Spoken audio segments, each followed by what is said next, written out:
March 31st, 10:30 p.m. The night air was cold and sharp, the forest around us alive with the sounds of nocturnal creatures. We had retreated to a shallow ravine nestled deep within the wilderness, far from the burning remnants of Omega's site. The glow of the facility's destruction still lingered on the horizon, a reminder of the chaos we'd left behind. Price crouched near the edge of the ravine, her rifle resting against a boulder. Green sat cross-legged on the ground, her laptop open as she pored over the data we'd risked everything to steal. Maria and Tucker were on watch, their eyes scanning the shadows for any sign of pursuit. Carter sat nearby, his expression unreadable as he cleaned his weapon. "What VE you got?" Price asked, her gaze shifting to Green. Green's fingers flew across the keyboard, her brow furrowed. "It's all here. Deployment schedules, funding streams, the names of high-level operatives. But there's something else. A new project." "Another facility?" I asked, leaning closer. Green shook her head. "Not exactly. It's mobile. They're calling it Apex Protocol." "And what's that supposed to mean?" Maria asked, her voice tinged with frustration. "From what I can tell, it's a final contingency plan," Green said. "A coordinated effort to deploy specialized teams and assets worldwide. It's designed to crush any resistance before it can take hold." Price's jaw tightened. "How long do we have?" Green hesitated. "Based on the data, they've already started mobilizing. We're running out of time." The conversation was cut short by the faint hum of approaching drones. Price motioned for silence, her hand raised in a clenched fist. The group scattered, taking cover among the rocks and trees as the sound grew louder. The first drone appeared, its sleek frame gliding silently through the treetops. Its spotlight cut through the darkness, sweeping the area methodically. A second drone followed, its sensors whirring as it scanned for heat signatures. "They're searching for us," Tucker whispered, his shotgun held tightly. "Hold your fire," Price ordered. "Let them pass." The drones lingered for a moment, their lights playing across the ravine. My grip on the Halligan tool tightened, the cold metal a reassuring weight in my hands. Finally, the drones moved on, their hum fading into the distance. "They'll be back," Carter said, his voice low. "We need to move." Price nodded. "Agreed." "Green, can you track Apex Protocol? Find out where they're heading." "I'll try," Green said, already typing. "But if they're using encrypted channels, it'll take time." "Then we buy you that time," Price said. "Pack up. We leave in 10. 12:15 a.m. The group moved through the forest like shadows, their steps muffled by the damp earth. The night felt oppressive, the weight of what we had learned pressing down on us. Green stayed close to Carter, her laptop clutched protectively in her arms. Maria and Tucker took up the rear, their weapons ready. "We're heading into unknown territory," Price said, her voice barely above a whisper. "Stay alert. Orpheus won't stop until we're dead." "Sounds like a typical Tuesday," Maria muttered, earning a grim chuckle from Tucker. We reached a clearing where a small cabin stood, its wooden walls weathered and overgrown with ivy. Carter approached it cautiously, his flashlight illuminating the doorway. "This should work," he said. "We'll lay low here while Green finishes decrypting the data." The cabin's interior was cramped and smelled of mildew, but it was dry and defensible. Green set up her laptop on a rickety table, her focus unbroken. Price and Carter began discussing the next steps in hushed tones, while Maria and Tucker secured the perimeter. I stood near the window, peering into the darkness. The forest felt alive, every rustle of leaves or snap of a twig setting my nerves on edge. "You think we've got a chance?" I asked, not turning away from the window. Price's voice was steady. "We have to. The alternative isn't an option." Green's laptop chimed, breaking the silence. She looked up, her face pale. "I've got a location." Price stepped closer. "Where?" "A convoy," Green said. "It's moving south, carrying critical components for Apex Protocol. If we intercept it, we might be able to stop this before it starts." Carter grinned, his expression dark. "Looks like we've got ourselves a target." Price nodded. "Then we hit them hard. No more running. We take the fight to them." The group exchanged grim nods, the resolve in their eyes mirroring Price's. The night stretched ahead, fraught with danger and uncertainty, but for the first time, it felt like we were no longer just surviving. We were fighting back. 4 a.m. The night was at its darkest, the thin sliver of moon hidden behind layers of dense clouds. The group crouched in the underbrush just off the main road, their breath visible in the chilly air. The sound of distant engines echoed through the stillness, growing louder with each passing second. Price adjusted her grip on the rifle, her sharp eyes scanning the road ahead. Green sat beside her, her laptop open and glowing faintly as she monitored the convoy's progress. Carter was a few feet away, setting up the final charges with practiced precision. "ETA 2 minutes," Green whispered, her voice barely audible over the faint hum of the engines. "There are 4 vehicles, 2 escort jeeps, 1 transport truck, and an armored van.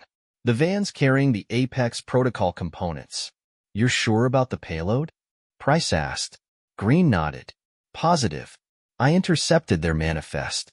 Whatever's in that van is critical to Orpheus."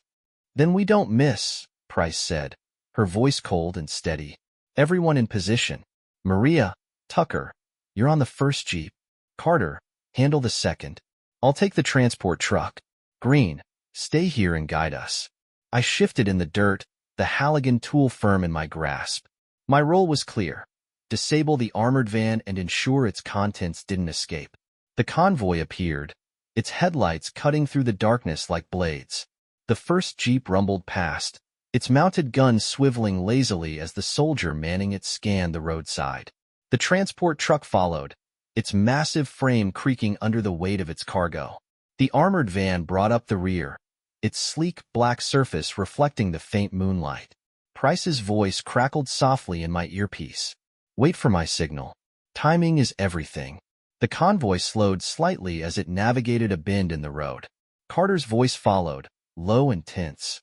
"Charges are set. Ready when you are." "Now," Price ordered. The night erupted into chaos. The first charge detonated beneath the lead jeep, flipping it onto its side in a shower of sparks and flame. The second jeep swerved, its tires screeching as Carter's explosive sent it careening into a ditch. Price and Maria opened fire, their shots precise and lethal. Soldiers spilled out of the transport truck, only to be cut down before they could return fire. Tucker moved in with his shotgun, dispatching the survivors with brutal efficiency. I sprinted toward the armored van, its engine revving as the driver tried to reverse. The Halligan tool felt heavy in my hands, its weight a reminder of the task ahead. With a running leap, I smashed it into the windshield, shattering the glass. The driver fumbled for his weapon, but I yanked the door open and dragged him out, slamming him to the ground. "Clear," I shouted, stepping back as Maria approached with her rifle trained on the van. "Green, status," Price called out over the comms. "You've got company," Green replied, her voice tense. "Reinforcements inbound. 2 more jeeps, ETA 3 minutes. Price swore under her breath. "Maria, Tucker, secure the van.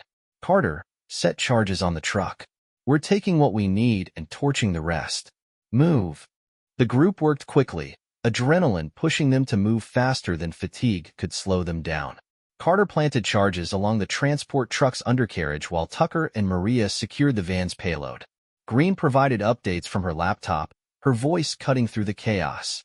"Jeep 1 is 10 seconds out," she said. "Second Jeep 30 seconds behind." "Positions," Price ordered.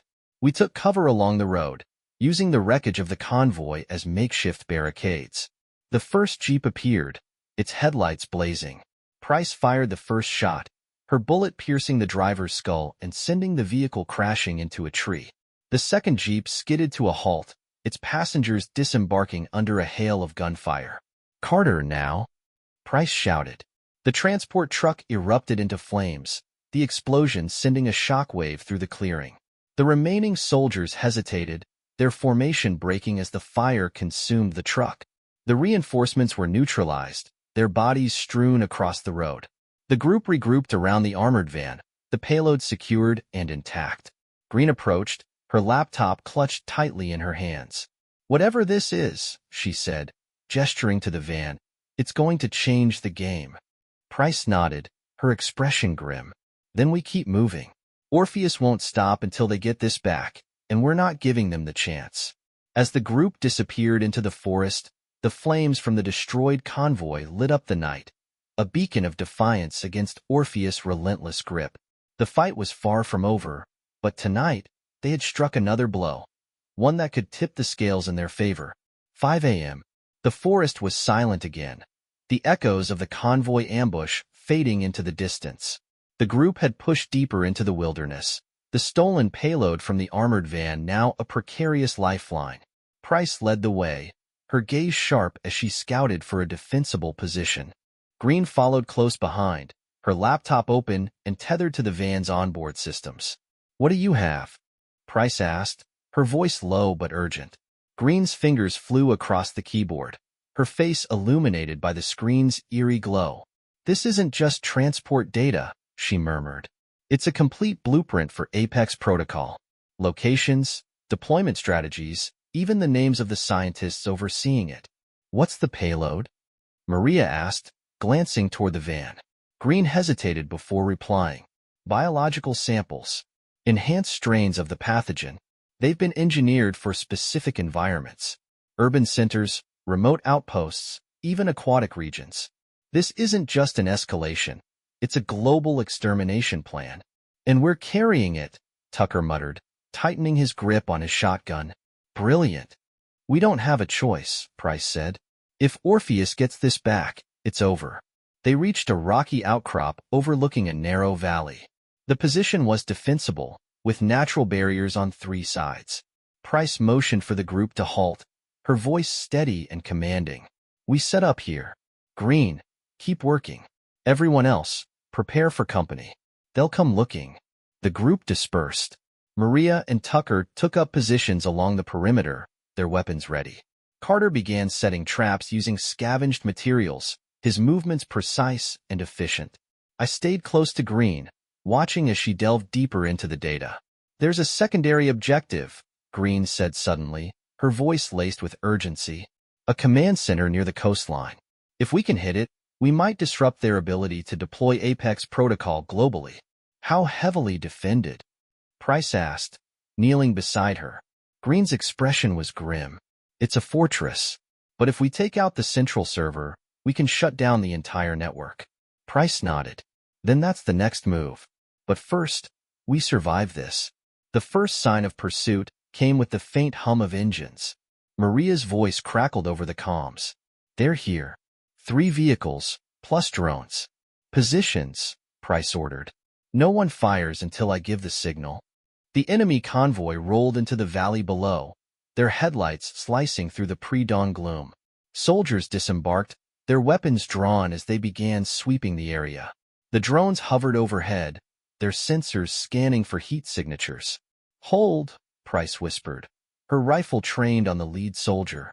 The tension was palpable, every second stretching into an eternity. The trap was sprung with a deafening explosion. Carter's improvised mines detonated beneath the lead vehicle, flipping it onto its side.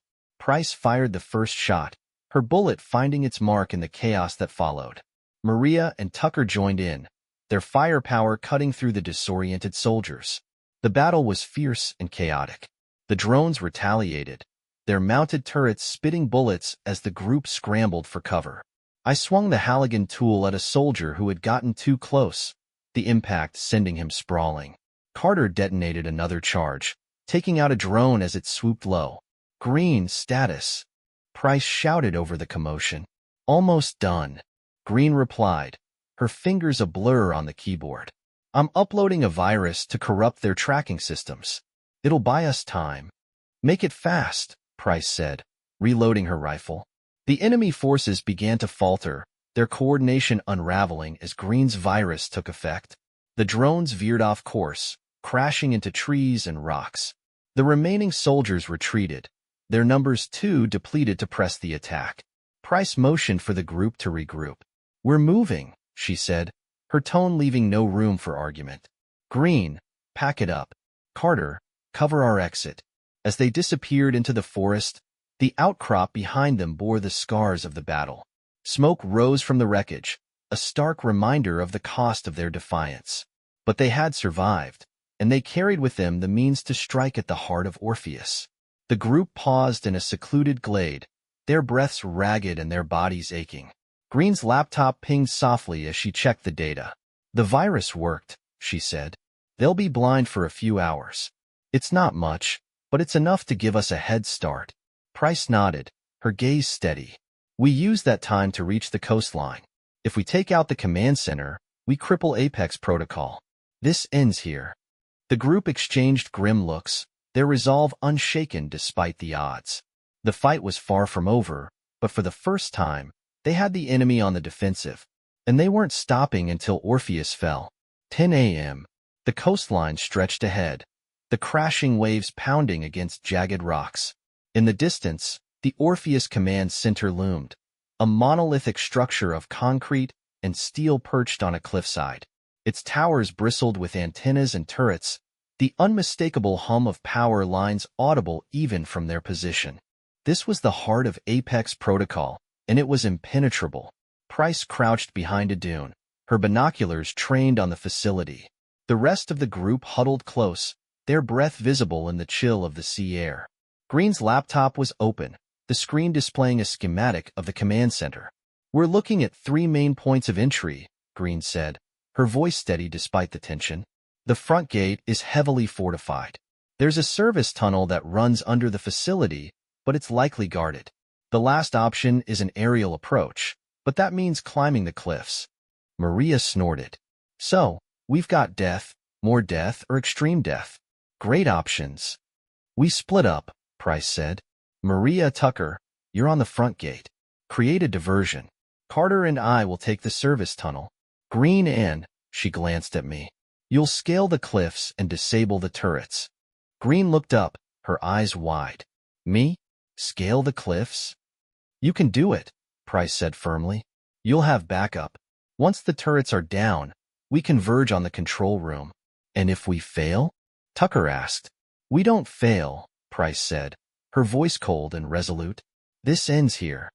The team split into 3 groups, each moving toward their objective with grim determination.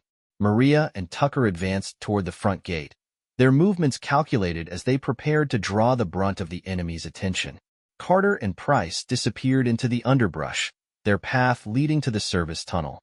Green and I made our way to the base of the cliffs. The jagged rocks jutted out like teeth, slick with spray from the crashing waves. The climb ahead was daunting, but there was no turning back. "You good?" I asked Green, strapping on a harness. "No," she admitted, her hands shaking as she adjusted her gear. "But let's do it anyway." We began the ascent, every handhold and foothold a precarious gamble. The wind howled around us, threatening to tear us from the rock face. Green climbed just below me, her breaths coming in short, panicked gasps. "Don't look down," I said, glancing over my shoulder. "Too late," she muttered. The climb took an eternity, but we reached the top unscathed. The turrets were mounted on rotating platforms, their sensors sweeping the surrounding area. Green immediately set to work, her laptop connected to the control panel of the nearest turret. "I can disable them remotely," she said, her voice trembling with adrenaline. "But I need time." "You've got it," I said, positioning myself to intercept any guards. Below, the sound of gunfire erupted. Maria and Tucker's diversion was in full swing, the echo of their assault reverberating across the cliffs. Price and Carter's voices crackled over the comms, reporting heavy resistance in the service tunnel. "Almost there," Green said, her fingers flying over the keys. "Just a little longer." A shout from behind caught my attention. A patrol had spotted us, their rifles raised. I charged, the Halligan tool in my hands. The first soldier went down with a single swing, his weapon clattering to the ground. The second fired a shot that grazed my shoulder before I tackled him, slamming him into the ground. "Done," Green shouted. "Turrets are down." The team converged at the command center's main entrance, the turrets disabled and the guards in disarray. Price led the charge, her rifle spitting fire as they pushed through the corridors. The walls were lined with monitors displaying maps and deployment schedules, the scale of Orpheus operations laid bare. Control room is ahead, Green said, navigating through the maze-like facility. If we take it out, we sever their communications. The door to the control room was reinforced, but Carter's breaching charge made short work of it. The explosion rocked the facility, and the team stormed inside, their weapons raised. The control room was a hive of activity, Orpheus operatives scrambling to react to the breach. Price's orders were sharp and decisive, the team methodically neutralizing the resistance. Green plugged her laptop into the mainframe, her expression fierce as she uploaded the virus. "We're in," she said. "This will shut down Apex protocol worldwide. They'll be blind, at least for a while." Price nodded. "Good. Now we finish this." As the virus spread through the system, the monitors went dark one by one. The hum of the facility's machinery began to fade, replaced by the sound of distant explosions. The team regrouped, their breaths ragged but triumphant.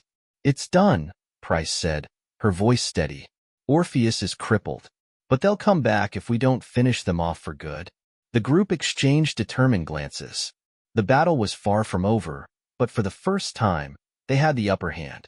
Together, they stepped into the next chapter of their fight, ready to bring Orpheus to its knees. 12:30 p.m. The command center burned behind us, its towering antennas reduced to charred skeletons. Smoke billowed into the sky, a signal that Orpheus' reign was faltering. We moved quickly, the team's determination burning as fiercely as the wreckage we left behind. "They'll send reinforcements," Price said, her voice clipped as she scanned the forest ahead. "We need to vanish before they regroup." "And go where?"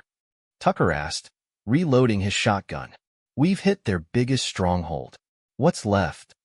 "Their leadership," Green interjected, her laptop slung over her shoulder. "The virus bought us time, but it's not permanent. They'll rebuild unless we cut the head off the snake." Maria smirked, her rifle slung casually over one shoulder. "So, we're hunting snakes now?"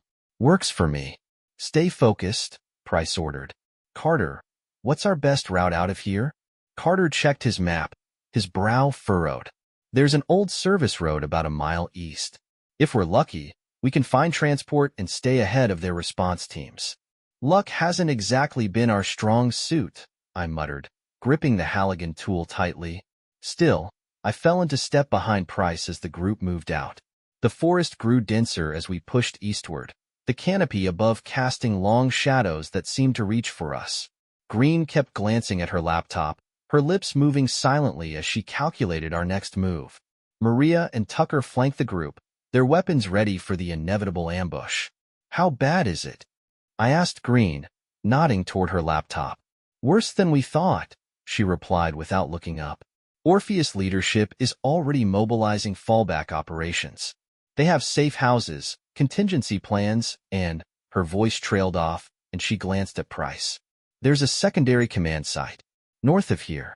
It's smaller but critical." "Define critical," Price said, pausing to let the group catch their breath. "It's where they're consolidating their remaining assets," Green said. "Resources, data backups, high-value personnel. If we hit it, we can cripple them completely." Price's eyes narrowed. "Then that's where we're going." The service road was little more than a cracked path overgrown with weeds, but it led us to an abandoned transport depot. Inside, we found an old military truck, its engine dusty but intact. "Can you get this running?" Price asked Carter. Carter opened the hood, inspecting the engine. "Give me 5 minutes." "You've got 3, Price said, taking position near the depot's entrance. "Maria, Tucker, watch the perimeter. Green, keep tracking that site." I stood guard near the truck, my eyes scanning the horizon. The silence was unnerving, broken only by Carter's muttered curses as he worked. Finally, the engine roared to life, a guttural sound that echoed through the depot. "Let's go," Carter said, climbing into the driver's seat. The drive north was tense. Every turn in the road felt like a potential ambush, every shadow a possible enemy. Green continued working, her fingers a blur on the keyboard. "This site," she said, "it's fortified but not invulnerable. If we can get close enough, I can disable their defenses remotely." "And if you can't?" Maria asked. "Then we'll have to improvise," Green replied. Maria grinned. Improvise? My favorite plan. The secondary command site came into view as the truck crested a hill. It was smaller than the facility at the coastline, but no less imposing. Guard towers dotted the perimeter, and patrols moved methodically through the compound. Price surveyed the site through binoculars. This isn't going to be easy. It never is, Tucker said, loading his shotgun. Green pointed to a cluster of buildings near the center. That's the control hub. If I can get inside, I can shut down their systems. Then that's our target, Price said. Maria, Tucker, you're on perimeter defense. Carter, you're with me. Green, stay close. We move in 10. The assault began with precision. Carter's explosives disabled the guard towers, creating chaos among the patrols. Price led the charge, her rifle cutting down enemies with brutal efficiency. I stayed close to Green, my Halligan tool ready as we pushed toward the control hub. Almost there, Green said, her voice tight with concentration. Cover me. A soldier rounded the corner, his weapon raised. I intercepted him, the Halligan tool slamming into his ribs and sending him sprawling. Green crouched behind a terminal, her laptop already connected to the system. Shutting it down now, she said. Just keep them off me. The compound's lights flickered and died, plunging the area into darkness. Green's virus spread through the network, disabling security systems and locking down communications. Price's voice came through the comms. Fallback points secured. Everyone, regroup at the truck. Now. We fought our way back, the enemy disoriented but still dangerous. By the time we reached the truck, the compound was in chaos, smoke and fire rising from the disabled systems. As we sped away, the devastation in our wake was a testament to Orpheus' crumbling empire. Price turned to the group, her expression resolute. We've cut them down piece by piece, she said. But this fight isn't over. Not until Orpheus is nothing more than a memory. The team nodded, their resolve unshaken. Together, they pressed forward, ready to face whatever came next. April 2nd, 1 a.m. The safe house was dark and cramped, the air thick with tension. The group sat in a loose circle, their faces illuminated by the faint glow of Green's laptop. Outside, the night was eerily quiet, as if the world itself were holding its breath. We've got confirmation, Green said, breaking the silence. Orpheus is regrouping at their primary headquarters. This is their last stronghold. Price leaned forward, her eyes sharp. Location? Southwest of here, Green replied, pointing to a map on her screen. Deep in the desert. Heavily fortified, but isolated. If we strike fast, we can catch them off guard. What are we looking at? Tucker asked, his tone grim. Green tapped a few keys, pulling up schematics of the facility. Perimeter defenses include automated turrets, motion sensors, and a dedicated drone fleet. Interior security is even tighter. But, she hesitated. But what? Maria pressed. If we can get to the central control room, I can disable everything, Green said. We'll have a small window to take out their leadership and secure the data. Price's jaw tightened. Then we hit them hard and fast. No mistakes. She looked around the room, her gaze lingering on each of us. This is it. We end this now. The desert air was cold, the pre-dawn sky painted with faint streaks of orange. The group approached the facility in silence, their movements masked by the shadows of the surrounding dunes. Green carried her laptop, her fingers ready to breach the facility's network. Carter led the way, his rifle sweeping the horizon. Perimeter defenses coming up, Green whispered, crouching behind a rock. Give me a minute. Price motioned for the group to hold. Maria, Tucker, keep an eye on those turrets. Carter, watch our 6. The tension was palpable as Green worked, her screen reflecting lines of code. The faint hum of drones echoed in the distance, growing louder with each passing second. They're close, Carter muttered. Green, we need those defenses down. Almost there, she replied, her voice steady despite the pressure. The turrets powered down with a low whine, their red lights blinking out. Green exhaled sharply. We're clear. For now. Move, Price ordered, rising from her position. Keep it quiet.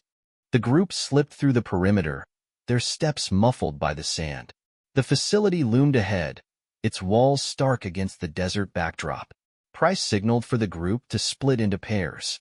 Maria, Tucker, secure the exterior. Carter, you're with me. Green, stay with him. Let's finish this. 4:45 a.m. Inside, the facility was a maze of sterile corridors, the air heavy with the hum of machinery. The group moved in silence, their weapons at the ready. Green guided them through the labyrinth, her laptop tracking the facility's layout in real time. Control room is 3 levels down, she whispered. We'll need to bypass 2 security checkpoints. Then we don't give them time to react, Price said, her tone steely.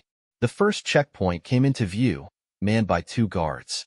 Carter took the lead, his movements swift and precise. Within seconds, the guards were neutralized, their bodies dragged out of sight. The second checkpoint was more heavily guarded. Maria and Tucker created a diversion, their gunfire echoing through the corridors. As the guards rushed toward the noise, Price and I moved in, dispatching the remaining sentries with brutal efficiency. Clear, Price said. Green, get that door open. On it, Green replied, her hands flying over the keyboard. The door slid open with a hiss, revealing the control room. The control room was a hive of activity, filled with operatives scrambling to respond to the breach. Price led the charge, her rifle cutting through the chaos. Carter and I followed, covering Green as she plugged into the main terminal. This is it, Green said, her voice trembling with adrenaline. Give me 2 minutes. You've got 1, Price snapped, firing at an advancing soldier. The room descended into chaos, the group fighting to hold their ground. Maria and Tucker rejoined us, their weapons blazing as they covered the entrances. Green worked frantically, the progress bar on her screen inching forward. Done, Green shouted. The system's down. Communications, defenses, everything. They're blind. Then we finish this, Price said, motioning for the group to move out. 5:30 a.m. The final assault was swift and decisive. With their systems offline, Orpheus operatives were left vulnerable. The group pushed through the facility, taking out key personnel and securing vital data. By the time the sun rose, the facility was in ruins, its leadership dismantled. The group stood together in the wreckage, their expressions a mix of exhaustion and triumph. It's over, Price said, her voice heavy with finality. Green shook her head. Not over. But we've given the world a fighting chance. As the group walked away from the smoldering remains of Orpheus' last stronghold, a sense of purpose settled over them. The fight wasn't finished, but for the first time, it felt winnable.